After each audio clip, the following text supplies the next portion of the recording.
नाशिक शहरामध्ये वाढत्या गुन्हेगारीचा मुद्दा हा राज्यभरातल्या चर्चेचा विषय ठरतो आहे।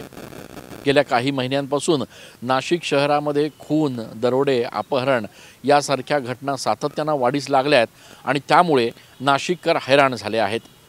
एकीकडे शहरात ही वाढती गुन्हेगारी आहे, तर दुसरीकडे सत्ताधारी भाजपच्याच काही माजी नगरसेवकांचा या गुन्हेगारी घटनांमध्ये सहभाग असल्याचं समोर आलंय आणि त्यामुळे खुद्द भाजप देखील यामुळे अडचणीत आली आहे। अगदी काही दिवसांपूर्वी घडलेल्या धोत्रे हत्याकांडामध्ये भाजपच्या एका माजी नगरसेवकाचा सहभाग लक्षात घेता पोलिसांनी त्याला अटक केली होती।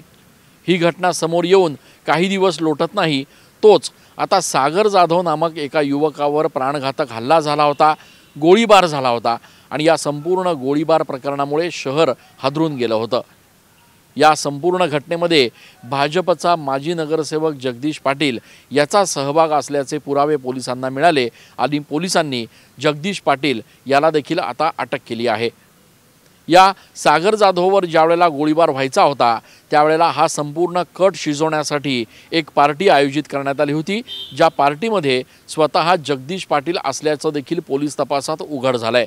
पोलिसांनी जगदीश पाटील यांचे कॉल रेकॉर्ड देखील तपासले आणि त्यामुळे या सगळ्या संशयाच्या पार्श्वभूमीवर जगदीश पाटील यांना देखील पोलिसांनी आता अटक केली आहे।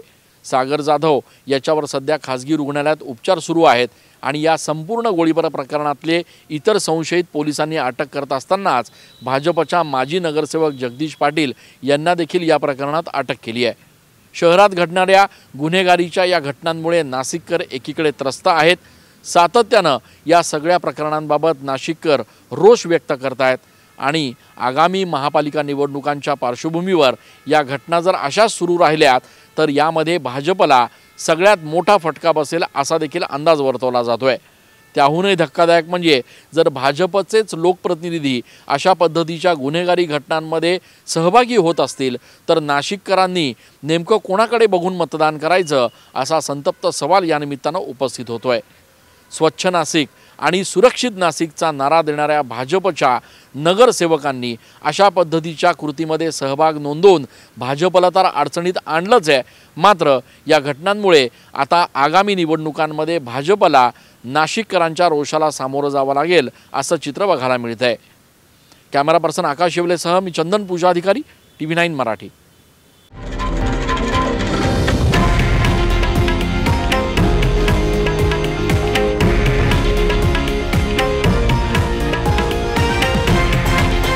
हे आहे देशातील नंबर 1 न्यूज नेटवर्क आणि आपण पाहत आहात TV9 मराठी, एकमेव।